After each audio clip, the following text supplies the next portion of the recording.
the Infinity Cube.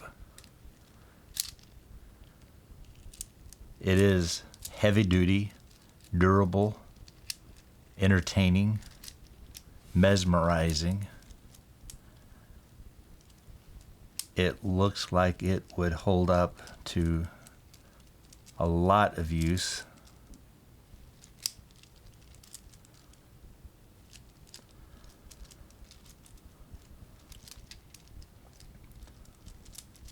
Is this the best fidget tool of all time?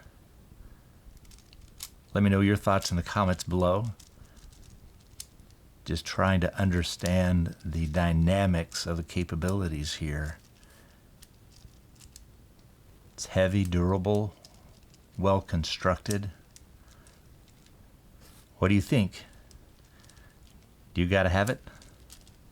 I like it. I say I gotta have it. It is a bit bulky, so carrying it around in your pants pocket could be a challenge.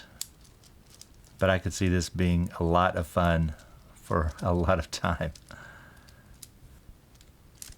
There you have it. Let me know your thoughts in the comments section below. I want to know what you think. Hey, if you enjoy the video, consider subscribing.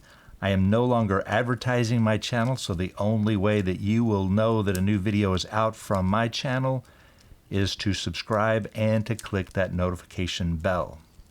Hey, thanks so much for watching. Until next time, remember, spread the love.